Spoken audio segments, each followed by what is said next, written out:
만약에 6대6이 나올 경우에 참 복잡해지고 심지어는 이재명에게 유리한 상황이 펼쳐질 수도 있다.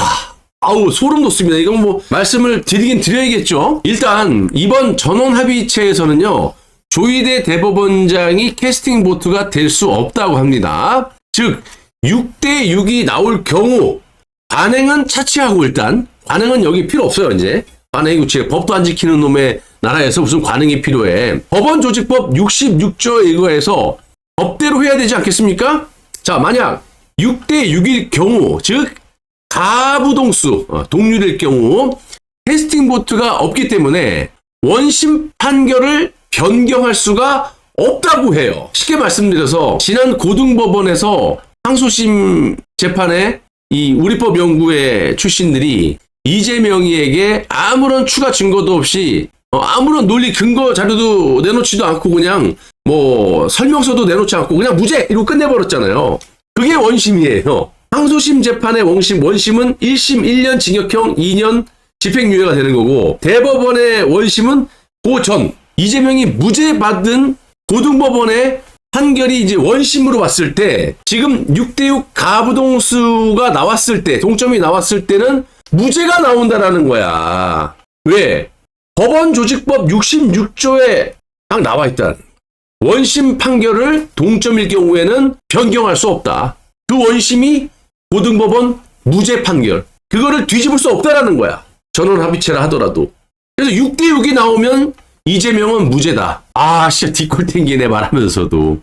어쩔 수 없어. 법 해석이 그러니까. 자, 그래서 어떻게 하든지 7대5 이상, 7대5가 됐던 유죄 쪽이 많은 카운팅이 나와야지만 이재명이 피선거권이 박탈이 되고 이번 선거에 나오지 못하고 배지가 떨어진다 라는 말씀을 드리는 겁니다. 일단 이렇게 빠르게 진행되는 상황이 과연 우리 쪽에 좋은 건지 아니면 그렇지 않은 건지 여러분들 뭐 각자 판단들을 하시겠지만요, 객관적으로 봤을 때 우리 쪽에서 나쁠 건 없다고 보여져요. 이유는 간단합니다. 만약 재판 결과가 늦어져 가지고 6월 3일 이후에 선거가 나온다, 이재명이 대통령 될 수도 있잖아요. 모르는 거잖아. 그걸 또 조바조바하게 볼 필요도 없는데 봐야 되잖아. 그걸 어떻게 볼 수 있냐고. 대법관들도 이런 점을 충분히 고려하고 있을 겁니다. 특히 6월 3일 이전에 후보 등록일인 5월 12일도 배제할 수 없는 거죠. 또 5월 12일 후보 등록일이기 때문에 민주당 쪽에서 후보자가 이재명밖에 없는 게 아니잖아요. 당선 가능성을 차치하더라도 바둑이 김경수, 김동연 쭉 이제 있어요. 만약 대법원에서 판결을 5월 10일 이후 또는 조기 대선일인 6월 3일 이후에 내린다. 파기자판 해갖고 되든지 국민적인 혼란은 말할 것도 없을 뿐만이 아니고요. 이재명이 파기자판이든 유죄 취지의 파기 환송이든 피선거권이 박탈됐을 때 다른 후보들이 선거에 나오지 못하는 상황이 발생될 수 있으므로 이런 모든 상황을 고려해 봤을 때 가장 합리적인 추론이 바로 5월 12일 후보 등록 전에 가타부타 결론이 나올 수밖에 없고 그렇게 할 수밖에 없다라는 겁니다. 자, 여러분, 우리가 박근혜 대통령 때부터 헌법재판소까지 사법부를 얼마나 불신하게 생각을 하고 있습니까? 그게 우리 국민들 잘못입니까? 아니, 법리대로 소신껏 객관적으로 정상적인 재판을 하지 않고 어영지를 하니까 누가 보더라도, 법조인이 아닌 여러분들이 보더라도 이건 아니잖아. 진영 논리를 떠나서. 그게 몇 번째냐고. 보수 정권 2개를 날려버렸어요. 불법으로. 조작이 드러났는데 이것들은 양쪽 민주당 국민의힘 당에서 그냥 묻어버려요. 양쪽 다. 내각제하기 위해서 그런 거죠. 어차피 두 정권 탄핵은 그 본질이 내각제이기 때문에. 그래서 이번에도 마찬가지 법리적으로 너무나 명백한 사건인데도 불구하고 이런저런 해석들이 난무하고 있고, 또 국민들은 불안에 떨고 있는데 그럼에도 불구하고 저는 이번 이재명의 상고심 재판을 하고 있는 대법원의 대법관들을 믿습니다. 예. 안 믿으면 또 어떻게 할 겁니까? 할 수 있는 게 없어요. 일단 논리적으로 또 법리적으로 또 객관적으로 봤을 때 현재 상태에서는 믿어볼 수밖에 없다. 그래서 헌법재판소의 재판관들하고 대법원, 지금 이재명의 상고심을 재판하고 있는 대법관들이 어떤 점에서 좀 틀린지 간단하게 말씀을 드려볼 테니까 여러분들이 각자 판단을 해보시고, 댓글에 좀 많이 달아주세요.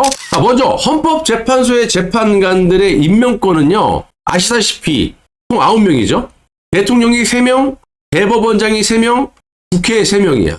대법원장은 대통령이 또 임명하죠. 그러니까 이게 정치 색깔이 빠질래 빠질 수가 없어. 그래서 총 9명의 정족수로 이루어진 게 헌법재판소의 재판관인데, 한마디로 이 정치적인 성향에 맞게 입맛에 맞는 인물들로 구성이 된다는 거야, 헌법재판소의 재판관들은. 그래서 헌재에서 하는 꼴을 여러분들도 박근혜 대통령 때부터 쭉 보셨다시피, 예를 들면 강일원이가 권선동이하고 조작을 해갖고 지들끼리 짬짬이로 대통령을 날려버린 거 아닙니까? 쉽게 얘기하면 국회 200명의 국회의원들이 발의한 탄핵 소추안은 집어 던져버리고, 권선동이가 40페이지의 분량을 다 버리고 70페이지로 늘려갖고 없는 죄까지 다 붙여가지고 강일원이 코치를 받아갖고 둘이 사기쳐갖고 박 대통령을 날렸단 말이에요.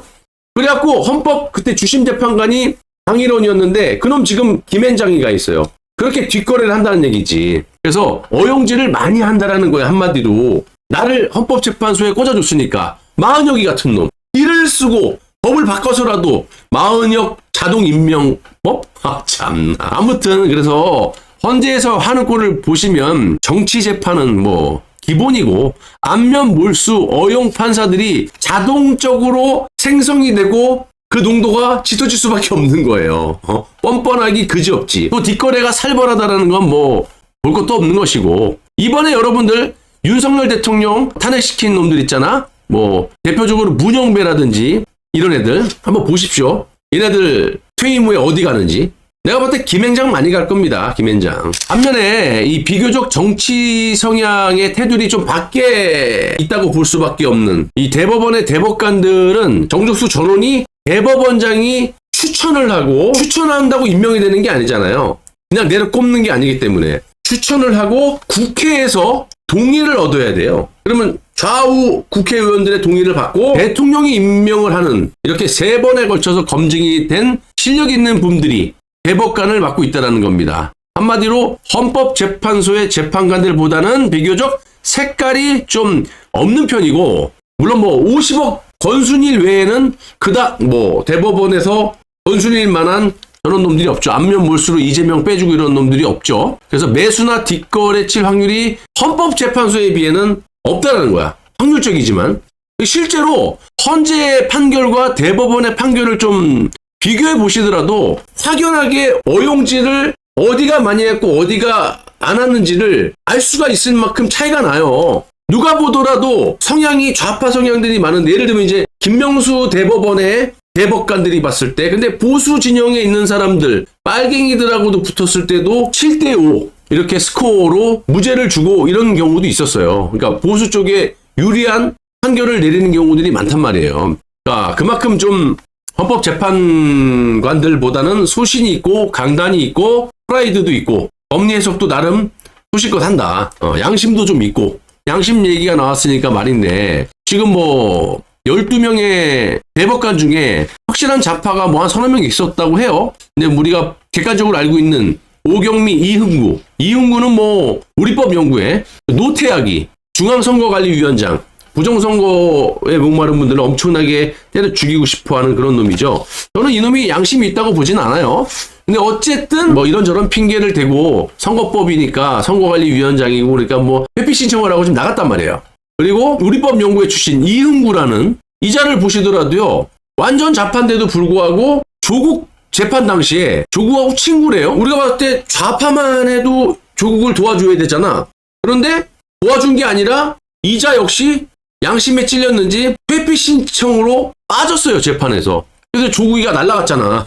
조국을 도와줘도 될 좌파 성향이고 이 조국의 친구인데도 그만큼 헌법재판소하고 양심적이나 소신적인 이런 부분에 봤을 때는 헌법재판관들하고 좀 틀리다. 소신과 양심이 어느 정도는 있는 사람들이 배치가 돼 있다라고 봤을 때 우리가 뭐 특별히 할 수 있는 게 없잖아요.